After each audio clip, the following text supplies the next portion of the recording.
What happens when two of country music's biggest names sit down for what's supposed to be a friendly chat, and it turns into one of the most explosive confrontations daytime television has ever seen? What we witnessed between Jason Aldean and Kelly Clarkson wasn't just uncomfortable. It was a full-blown clash that ended with Jason walking off set, leaving Kelly speechless and the audience in absolute shock. Before we get into exactly what was said that made this interview go so wrong, make sure you're subscribed to this channel and drop a comment below telling us whose side you're on, because trust me, you're going to have an opinion about this.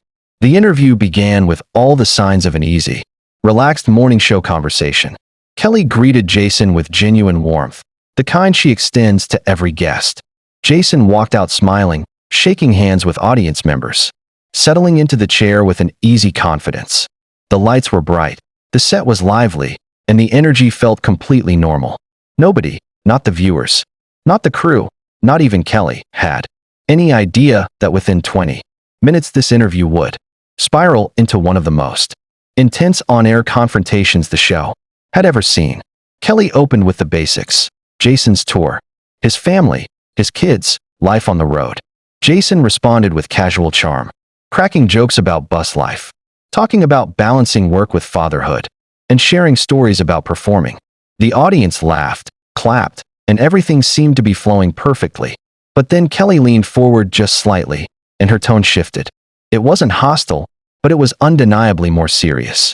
She brought up criticism, specifically the idea that Jason's recent music had been interpreted by some as divisive.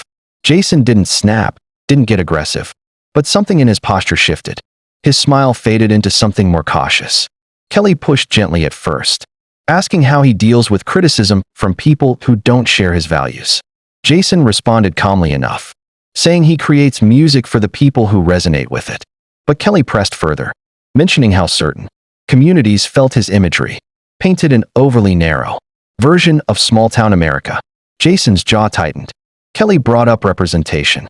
Jason countered with artistic freedom. The air in the room shifted again. The audience felt it, the cameras caught it, and Jason clearly sensed where the conversation was headed. Kelly insisted she wasn't accusing him, but she continued questioning whether his lyrics unintentionally excluded people. Jason insisted that he wasn't responsible for how every listener interpreted his songs. The tension kept building, each answer a little sharper than the last. And by the time the first commercial break should have rolled around, the conversation was already simmering, with the kind of heat that would soon boil over in spectacular fashion.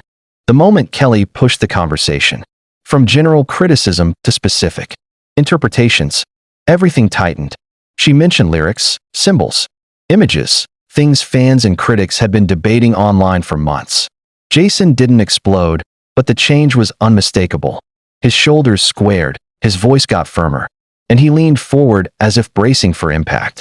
He emphasized that he wrote from personal experience, that he represented the people he grew up around. To him, his music was a reflection of real life, not a political statement. But Kelly countered that symbols have context that stretches beyond intent. She wasn't accusing him directly. She said she was simply raising questions others had been asking publicly. Jason pushed back harder, questioning why he was being held accountable for interpretations he never intended. Kelly insisted intent didn't erase impact, and this was where things truly began to slide. Jason asked what exactly she thought was divisive. Kelly cited commentary from marginalized groups who felt erased by the imagery in some of his songs. Jason immediately rejected the idea that he was erasing anyone. He accused critics of projecting meaning where it didn't exist. Kelly, still calm on the surface, said that as someone with a massive platform, he had a responsibility to understand how his work affected different communities. Jason took offense at the idea that he was responsible for every listener's experience. Kelly said that wasn't what she meant, and yet she continued, circling back to the idea that artists should think about inclusion. Each exchange sharpened the tension. Jason felt like he was being lectured. Kelly felt like she was asking reasonable questions. The gap between their perspectives widened rapidly. The more Kelly pressed about imagery and symbolism, the more Jason felt cornered. He accused her of reading too deeply into his songs. She countered that dismissing people's lived experiences wasn't acceptable. Jason pushed back, saying he wasn't dismissing anyone. He was simply speaking for the community he knew best. Kelly argued that small-town America was more diverse than he portrayed. Jason insisted she was misinterpreting his work. By now, the audience was silent, sensing the shift from tension to outright conflict. Kelly tried to maintain composure, but her frustration was showing. Jason's patience was wearing thin. Every answer from him felt more defensive. Every question from her felt more pointed. What had started as a simple interview was transforming into a philosophical and cultural battle about identity, representation, and artistic freedom, and neither of them was willing to retreat. By the time the conversation drifted toward themes of responsibility and accountability, the interview had passed the point of no return. Kelly pressed Jason again on the idea that his platform influenced millions. Jason bristled, insisting he couldn't be held responsible for policing people's emotions. Kelly countered that when people say something makes them feel excluded, artists should at least listen. Jason argued that listening didn't mean agreeing, and just because someone felt something didn't mean he was obligated to change. Kelly pointed out what she felt were contradictions, that he talked about representing people, yet ignored the ones who felt harmed. Jason insisted that these weren't his audience, and didn't understand the culture he was speaking for. Kelly challenged that logic, pointing out that music reached everyone, not just the people artists expected.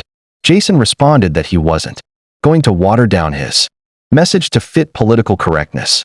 Their voices began to rise, each insisting the other was twisting their point. Kelly accused him of refusing to consider other viewpoints. Jason accused her of ambushing him. Kelly said she was asking normal interview questions. Jason said nothing about this was normal. Then came the moment the energy shifted again. Jason accused Kelly of using agenda-driven talking points. Kelly's expression sharpened instantly. She said there was no agenda, just a desire for artists to think critically. Jason said that thinking critically didn't mean accepting one political narrative. Kelly insisted she wasn't pushing politics. She was pushing empathy.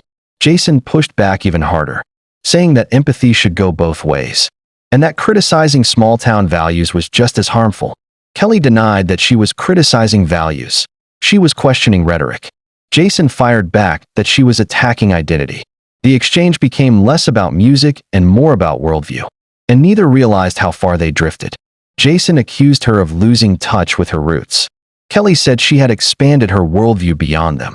Jason accused her of implying rural values were outdated.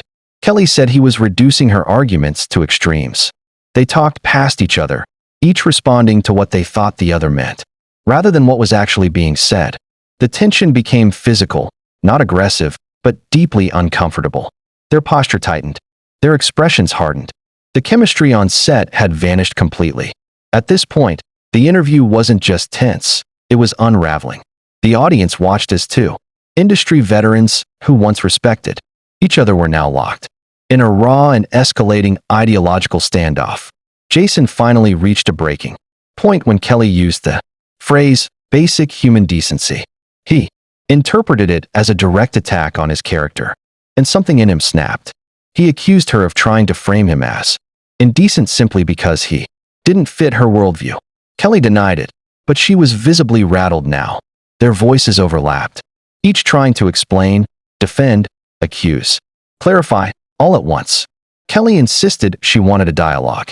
Jason said dialogue required respect, and he no longer felt respected. Kelly said he was twisting her questions into attacks. Jason argued her questions were attacks disguised as concern. Neither backed down. Every sentence was layered with frustration and exhaustion. Jason finally unclipped his microphone, a slow, deliberate motion that sent the audience into a stunned silence. Kelly's eyes widened, realizing what was happening. She reached toward him, not touching him, but pleading for him to stay, to finish the discussion. She said he was proving her point by walking away when challenged. Jason said he wasn't walking away from challenge. He was walking away from disrespect. He accused her of ambushing him, of misrepresenting his work, of judging his entire character based on selective interpretations. Kelly insisted she was asking questions countless people wanted answered.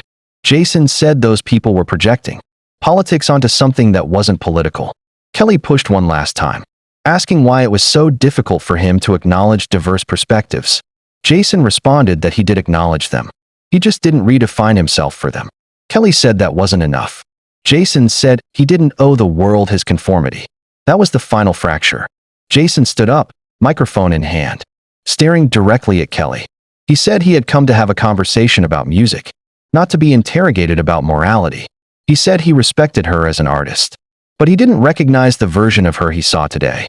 He told her he was wrong about her, and those words hit her harder than anything else in the exchange. Kelly's expression fell. She tried to salvage the conversation, pushing for one final moment of clarity. But Jason was done. He set the microphone down on the chair, nodded stiffly, and walked off the set. The audience remained frozen. Kelly didn't speak for several seconds. The cameras were still rolling. The crew didn't know whether to cut to commercial or let the moment play out. And Kelly Clarkson, normally unshakable, stood on her stage in stunned silence, realizing she had just witnessed one of the most dramatic walk-offs in daytime TV history.